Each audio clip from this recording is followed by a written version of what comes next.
Hello friends, welcome to my channel A to Z banking and technology. आज का topic है कि जब भी हम किसी केस की एलिजिबिलिटी निकालते हैं उसमें किस तरह हम अदर इनकम को कंसिडर कर सकते हैं। First of all we need to understand कि जो मेन इनकम है वो क्या है और अदर इनकम किस तरह से कंसिडर करने जा रहे हैं। अदर इनकम में हमारे पास कुछ अलग अलग इनकम्स हैं। जैसे मैं बात करूँ तो रेंटल इनकम को हम अदर इनकम कहते हैं। एग्रीकल्चर इनकम भी अदर इनकम में आती है। ट्यूशन इनकम भी अदर इनकम आती है। आज हम इन तीनों टॉपिक्स के पे बात करेंगे कि अदर इनकम को हम किस परसेंटेज, क्या ड्यू डिलिजेंस और किस डॉक्यूमेंट के बेसिस पे कितना कितना परसेंटेज में कंसिडर करना चाहिए। जैसे हम बात करें कि रेंटल इनकम को अगर हम अदर इनकम मान के चलते हैं, तो रेंटल इनकम अगर हम प्योरली रेंटल पे बनाएंगे तो वो केस ही फिर अलग हो जाएगा। उसे हम LRD प्रोग्राम कहते हैं, जिसमें जो भी रेंटल आ रहा होता है उसको डिस्काउंटिंग करके उसके ऊपर एलिजिबिलिटी कैलकुलेशन होती है। अगर हम इसमें एग्रीकल्चर को ही प्योरली एग्रीकल्चर इनकम पे केस स्ट्रक्चर करते हैं तो फिर वो हमारा एग्रीकल्चर लोन हो जाएगा, ना कि वो हमारा लैप या होम लोन में कंसिडर किया जाएगा। तो चलो आज हम बात करते हैं कि अदर इनकम को हम किस किस प्रोपोर्शनेट में कंसिडर कर सकते हैं और क्या डॉक्यूमेंट इसमें हमें कलेक्ट करना चाहिए, प्लस क्या ड्यू डिलिजेंस हमें इसमें प्रिकॉशंस रखने चाहिए जब हम इस इनकम को कंसिडर कर रहे हो। तो चलिए मैं आपको अपनी लैपटॉप की वीडियो स्क्रीन पे ले चलता हूँ। तो चलिए स्टार्ट करते हैं। तो सबसे पहले हम अदर इनकम में काउंट करेंगे रेंटल इनकम को। तो रेंटल इनकम में हम बात करेंगे कि कितना रेंटल इनकम हम कंसिडर कर सकते हैं और उसको कंसिडर करने के लिए क्या क्या डॉक्यूमेंट्स की रिक्वायरमेंट है। तो सबसे पहला पैरामीटर है 75% of the latest rental income can be considered. तो 75% रेंटल इनकम को कंसिडर करने के लिए हमें सबसे प्राइमरी दो डॉक्यूमेंट्स की रिक्वायरमेंट है। एक कि रेंटल इनकम या तो लास्ट 2 साल की ITR में रिफ्लेक्ट कर रहा हो, या फिर वो रेंटल इनकम हमारे लेटेस्ट 12 मंथ्स या 6 मंथ्स की बैंकिंग स्टेटमेंट में मंथ ऑन मंथ क्रेडिट हो रहा हो। तो ये डिपेंड करता है बैंक की पॉलिसीज़ के ऊपर भी कि वो ITR में मांगते हैं या फिर बैंक में लास्ट 6 मंथ्स में मांगते हैं या 12 मंथ्स में मांगते हैं। सेकेंडरी इसमें रिक्वायरमेंट है कि जो रिलीज एग्रीमेंट है वो रेंट एग्रीमेंट या तो नोटराइज होना चाहिए या फिर गवर्नमेंट से रजिस्टर्ड होना चाहिए। थर्ड उसमें मेजर जो मैंडेटरी रिक्वायरमेंट है that is ownership of the building और प्रॉपर्टी। जिस भी प्रॉपर्टी से हम रेंटल इनकम कंसिडर कर रहे हैं उस रेंटल इनकम की ऑनरशिप हमारे कस्टमर के नाम पे होना चाहिए। इस बात के लिए हमें उसका ऑनरशिप प्रूफ चाहिए होता है, जिसमें आप उसका सेल डीड और उसका इलेक्ट्रिसिटी बिल को भी कंसिडर कर सकते हैं, या फिर कोई भी लेटेस्ट टाइटल डॉक्यूमेंट को आप कंसिडर कर सकते हैं। तो चलिए नेक्स्ट पॉइंट इसमें बढ़ते हैं कि कहाँ जहाँ पे हम 50% of the rental income consider करते हैं जो कि कैश में आ रहा हो। तो कैश रेंटल को कंसिडर करने के लिए हमारे दो प्राइमरी रिक्वायरमेंट्स हैं। एक कि उनके रेंट एग्रीमेंट हमारे पास अवेलेबल हो, प्लस उस प्रॉपर्टी की ओनरशिप हमारे पास अवेलेबल हो। तो इसके साथ साथ हमें उस कैश रेंटल का असेसमेंट भी करना ज़रूरी है, जहाँ पे हम विजिट करते हैं कस्टमर के प्लेस पे और वहाँ टेनेंट से मिलते हैं। टेनेंट से मिलकर हम उसके बारे में जानकारी हासिल करते हैं, जैसे कि कितना किराया दे रहे हैं, कब से वो टेनेंट वहाँ पे रह रहा है, उस ओनर का उस बिल्डिंग या उस प्रॉपर्टी का ओनर कौन है। तो इन सब की असेसमेंट की एक रिपोर्ट जो कि क्रेडिट मैनेजर सबमिट करता है, तो उसके बेसिस पे हम उस रेंटल को 50%, जो भी डिक्लेयर्ड रेंटल है उसका 50% कंसिडर कर सकते हैं। तो आगे हम बात करेंगे कि उसमें क्या ड्यू डिलिजेंस करना है, जो कि हमने ऐसे पहले ही बता दिया कि उसमें क्या क्या डॉक्यूमेंट लगने हैं। 2 साल की ITR चाहिए, लास्ट 12 मंथ्स की बैंक स्टेटमेंट चाहिए, लीज रेंट एग्रीमेंट चाहिए और ओनरशिप प्रूफ चाहिए, जहाँ पे आप 75% रेंटल कंसिडर कर रहे हैं। जहाँ पे आप 50% रेंटल इनकम कंसिडर कर रहे हैं वहाँ पे आप उसका नोटराइज रेंट एग्रीमेंट और ओनरशिप प्रूफ, प्लस आपके क्रेडिट मैनेजर के असेसमेंट बेसिस पे भी उसे 55% कंसिडर कर सकते हैं। तो इसमें ड्यू डिलिजेंस जैसे हमने बताया कि उसका रेंट का वेरिफिकेशन है और कितना मंथली रेंट आ रहा है, उसकी ओनरशिप क्या है वो आप ले सकते हैं, प्लस अपने आप को सेफर साइड कर रखने के लिए और टेनेंट की NOC और टेनेंट की KYC को भी डॉक्यूमेंट करिए। तो चलिए अब हम अपने नेक्स्ट पॉइंट की तरफ बढ़ते हैं, जहाँ पे हम बात कर रहे हैं कि एग्रीकल्चर इनकम को कैसे कंसिडर किया जाए।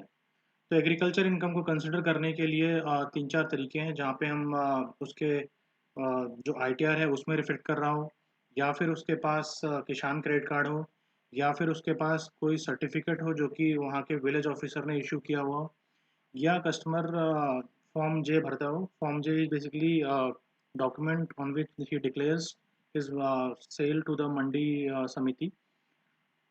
सो चलो पॉइंट टू पॉइंट हम आगे डिस्कस करते हैं कि कितना परसेंट जो है एग्रीकल्चर इनकम हम उस डॉक्यूमेंट के बेसिस पे कंसिडर कर सकते हैं। ये परसेंटेज वरी कर सकता है बैंक की अपनी इंटरनल पॉलिसीज़ के हिसाब से। मैं आपको एक जनरल व्यू दे रहा हूँ कि हम इतना कंसिडर कर सकते हैं। तो मैं कहता हूँ कि 50% of the agriculture income can be consider if it is reflecting in the ITR of the customer. So next point आता है जहाँ पे उसके जो इनकम है वो आईटीआर में रिफ्लेक्ट नहीं करती है। तो उस केस में हम 25% और कंजर्वेटिव बेसिस पे आप अपने बैंक की पॉलिसी के हिसाब से जितना भी है डिक्लेयर किया गया उसके हिसाब से कंसिडर कर सकते हैं। बेसिस ऑफ द डॉक्यूमेंट जो कि सर्टिफिकेट है agriculture income from the village officer और उसके पास किसान क्रेडिट कार्ड है। प्लस इन दोनों ही कंडीशन में हमें ये वेरीफाई करना है कि जो एग्रीकल्चर लैंड है उसकी ऑनरशिप हमारे कस्टमर के नाम पे होना कंपलसरी है।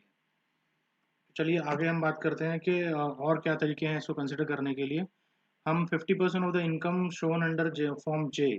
Form J is basically the sale receipt of the farmers agriculture produce in mandi. Basically जो भी फार्मर खेती कर रहा है और उसको जो किसान जो मंडी में जाके बेच रहा है उसको वो फॉर्म जे के अंदर डिक्लेयर करता है, जो कि वेल्थ टैक्स एक्ट 1957 के 42 बी के अंदर भरा जाता है।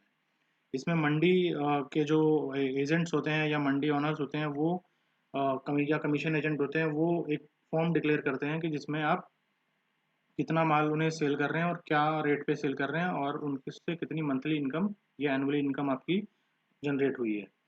So you can consider this is as a income proof for the farmer who sells his crop. तो चलिए एक और तरीका है इसमें एलिजिबिलिटी कैलकुलेशन का, जिसमें हम ये कहते हैं कि जो किसान क्रेडिट कार्ड है, किसान क्रेडिट कार्ड को भी हम इनकम कंसिडर के रूप में ले सकते हैं। जो भी किसान क्रेडिट कार्ड की लिमिट है, फॉर एग्जांपल अगर किसी कस्टमर की किसान क्रेडिट कार्ड की लिमिट 1 लाख रुपए है तो हम उसे ऑन ए सरोगेट बेसिस हम उसे 2 लाख रुपए का लोन भी प्रोवाइड कर सकते हैं, 2x ऑफ द किसान क्रेडिट कार्ड लिमिट। इसमें हमें दो डॉक्यूमेंट्स की रिक्वायरमेंट होती है कि एक तो उसके पास किसान क्रेडिट कार्ड फिजिकल रूप में अवेलेबल हो, प्लस उसके लास्ट 6 मंथ्स किसान क्रेडिट कार्ड की स्टेटमेंट अपने पास अवेलेबल हो। लास्ट 6 मंथ्स या 1 ईयर की स्टेटमेंट को आप ऑन रिकॉर्ड रख सकते हैं। चलिए अगर हम बात करते हैं कि जब भी हम एग्रीकल्चर इनकम को कंसिडर करते हैं उसमें क्या ड्यू डिलिजेंस हमें करने चाहिए। तो अगर हम ड्यू डिलिजेंस की बात करें तो एग्रीकल्चर इनकम में हमें सबसे पहले जो भी लैंड दिया गया है उसके ऑनरशिप की टाइटल को वेरीफाई करने की रिक्वायरमेंट है। सेकेंडली हमें फार्मर जनरली क्या होता है, जो फार्मर होते हैं वो अपने मार्केट एजेंट से या कमीशन एजेंट से या मंडी समिति से काफ़ी मात्रा में लोन उठा लेते हैं, जिसका कोई भी रिकॉर्ड आपके सिबिल या क्रिफ या किसी भी ब्यूरो चेक में रिफ्लेक्ट नहीं होता है। प्लस वो उनकी बैंकिंग में भी नहीं दिखता है क्योंकि वो कैश पेमेंट करते हैं या फिर अपने सेल उसमें से कटवा लेते हैं।